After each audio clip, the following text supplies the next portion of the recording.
If things are feeling a little bit slow right now, don't worry, you're not the only one. And I've recorded this video specifically for you because in this video, I'm going to teach you the 4 things that you can do right now to generate more income, to boost your monthly billings, to get new clients. And the best part is no fancy funnel, no ad spend, no ridiculous trickery, just using some of the assets you probably already have around you. So let's jump straight into it. So there are 4 things, as I said, that you can actually do if you've got no opportunity to spend money on marketing. And I guess what? Even if you do, even if you're in the lucky position where you can spend money on ads, where you've got a funnel development team, I don't know, whatever you'd like to call them, and they're ready to go, and they're ready to produce more content, you've got a copywriter on hand or Mr. ChatGPT, whatever works for you. Even if you're in that unique position where you have all of these assets, I want you to consider this strategy because it's about using exactly what's in front of you in a way you probably haven't thought about. So the 4 things that I'm going to talk about in today's video are: number 1, what you can do with your current clients; number 2, what you can do with your ex-clients; number 3, what you can do with the no crowd; and number 4, what you can do with your network. So let's start with number 1, because guess what? It is 7 times easier to upsell an existing client than it is to generate a new client from scratch. And that is just because when someone already likes you and they're already spending the money with you, they're happy to spend more.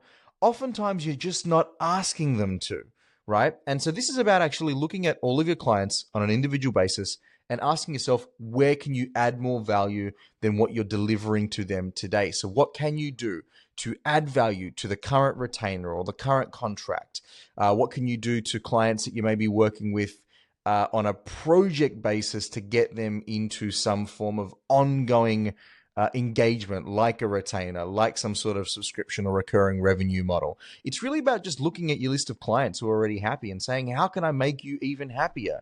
And that's something that unfortunately most business owners aren't doing. Now, when they do try to up their fees, they go the hardest way, right? And the hardest way, the most difficult way to up your fees is to just simply be direct and say, I need to charge more for what you're getting today. You're seldom going to find a client that's going to jump for joy at the fact that you're going to have to up the fee by 10% for the exact same outcome that they're already getting. But if you sat down with them and said, hey, look, we're adding this to our stack and this to the way that we're working with people, I'd like to talk about how these fit into your world so that we can add more value here and therefore get you to this result faster. You'd be surprised at how many would have the conversation with you. I guarantee you all of them would at least listen to you. And if you had 10 clients, guess what? It's not about upselling all 10 of them. If you had 10 clients that were paying you an average fee of $3,000 a month, so that's $30,000 a month that you're making, and you could double the fee for 2 of them, what position does that put you in? You go from 30 to 36 extremely quickly. That could be a new hire in your world. That could be $6,000 spent on a budget for ads so that you can really maximize what you're doing from a lead generation standpoint. Or it could be $6,000 extra in your pocket. Okay, net off some expenses, maybe $4,000 extra in your pocket, right? The reality is that if you give your clients an option where you can add more value and get them to their desired outcome faster, seldom will you have them slamming the door in your face. That's going to be pretty rare. They'll at least hear you out. And if you had 10, you probably upsell 2 or 3. At least that's what I've seen amongst our own clients whenever they've employed that strategy. So if you're tight for cash, if you're feeling the strain, the first thing you do is you go to your existing clients and you add more value, and therefore you can boost the size of the retainer. Or if they're on project basis, you find a way to get them onto some form of retainer. That's number 1. Number 2 is your ex-clients. These are the people that have worked with you in the last 18 months to 2 years. See, if they've left, and maybe they were having a good time before they left, but they've left. If they've taken stuff internally, guess what? There's usually going to be some sort of decline in result or activity. If they've taken something to another business that they might be working with, maybe they're not getting the results thereafter. But at the end of the day, for your ex-clients, it's important that you go back at least once every 6 months and just simply ask them the question, do you still need help with whatever it is that you do, right? How are you going with whatever it is that you sell or whatever outcome it is that they're looking for? This is something we routinely do with our database of ex-clients. And guess what? It brings them back around again. Now, the objective here is just to spark a conversation so you can dig a little bit deeper so that you can offer to get them into some sort of phone call where you can maybe audit what's happening in their world so that you can sell what it is that you want to sell. And hot tip, the fastest way to get them back in again is not usually by selling the retainer or the stack that they were on before. If you can take a look at your offer and maybe package up something that's short and sweet and a way for them to just easily re-engage with you again, you're more likely to be successful. But with your ex-clients, you should be going back to them, at least the ones that you like. Because I know sometimes you fire a client, right? I've been there. I've fired clients. I'm not hitting them up again. I don't want to work with them again. But for the people that you enjoyed working with, the people that were getting a really good result, maybe they left for random circumstances, who knows, you should go back to them at least once every 6 months and ask the question, do you still need help with whatever it is that their outcome is? How are you going with whatever it is that their challenge was, right? How did you go with whatever it was that they replaced you with, right? Ask that question every 6 months to the ex-clients. Now, if you've got 20 ex-clients over the last 2 to 3 years, a 10% conversion rate on that is 2, which doesn't sound like a crazy amount. But once again, if you were at a base of 30 and you could add 2 clients at 3 to 4 grand a month, what does that do for you? In fact, if you've gone your existing clients and upsold 2, and then you've gone to ex-clients and brought 2 back on, you've boosted your revenue by almost 50%, depending on your pricing. That's pretty damn good. But the list isn't over. What's number 3? Well, number 3 is what you do with the no crowd. I would love to say that I close every single deal that I get an opportunity to close. Unfortunately, I don't, right? And that is just because there are some people that we speak to where the timing is really poor, and I hate that objection, but sometimes it is true. Sometimes people fall off ladders and break their collarbones. That's a true story for another day, and they've got to spend crazy amounts of money on their medical services, and they simply cannot invest anymore.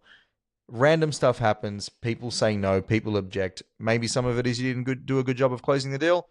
Maybe there are other circumstances that you simply could not control or help them overcome. Whatever it is, this is the no crowd. The people who said no, again, over the last 18 months to 24 months, they'd still remember you within that time frame. Maybe they chose a competitor or something along those lines. So for the no crowd, we want to go back to them with a reason to book a call. Now, the worst reason to book a call is a discovery session or a check-in call or a let's have a free consultation to see where you're at. That's a pretty shitty way of trying to pull someone back into your world.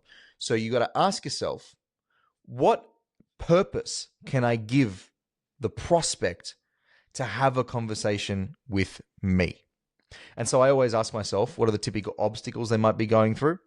And maybe it was the obstacle they were facing at the time, or you can make an assumption and think, what might they be dealing with at the moment if they were in pain, if they were in need? And that's the angle for the call. So, if you are a leadership consultant, just to pull something out of complete thin air, and you knew that your typical client might be the HR director, and the typical problem that they're going to deal with is, I don't know, putting out staff fires, lack of cohesion, people complaining about the bosses, the managers above them. Maybe it's some sort of leadership score audit. Hey, we had a conversation 6 months ago. We obviously didn't get to work together. I'd like to know how you're going with the leadership skills amongst your senior leadership staff. And I'd be happy to order that for you. In fact, I've got something called the leadership scorecard. I don't know, I'm waffling. You can see where I'm going with this though, right?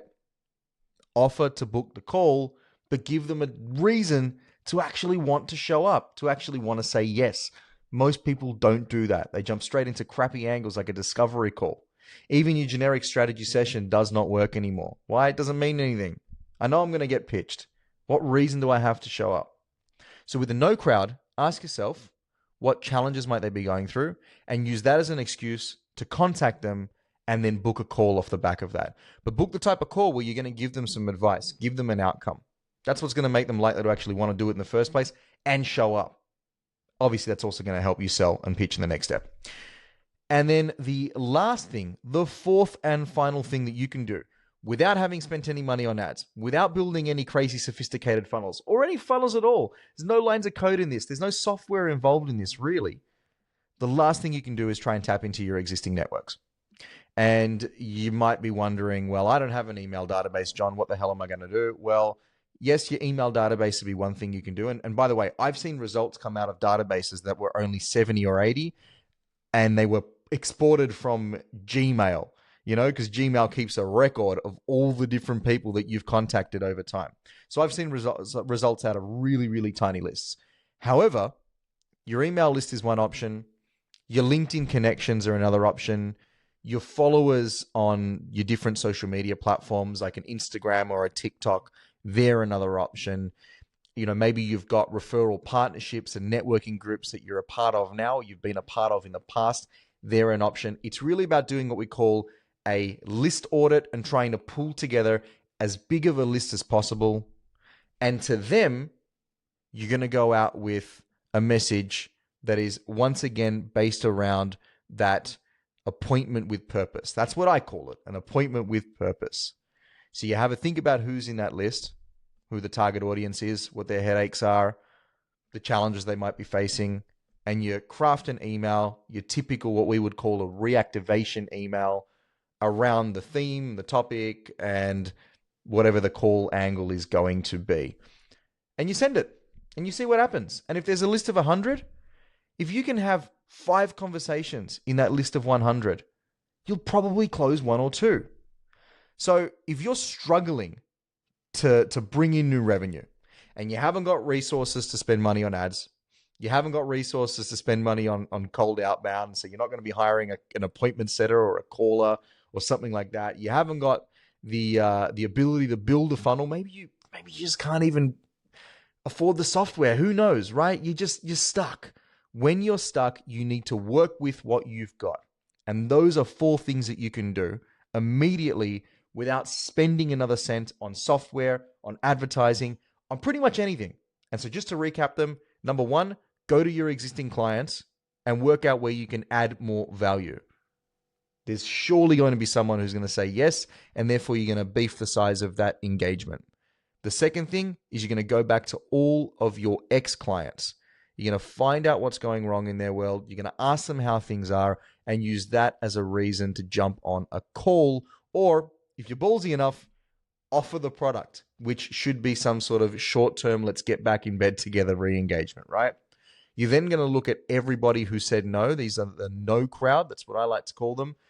And you're going to pull together that list and you're going to find a reason to get them onto a call, an appointment with purpose, as I like to call it. And then number 4, you're going to pull together whatever networks you can. Scrap them together. Export lists from Gmail or Outlook or whatever tool you're using. Export lists from LinkedIn. You can't really do that anymore, but there are tools that will help you extract some of that, right?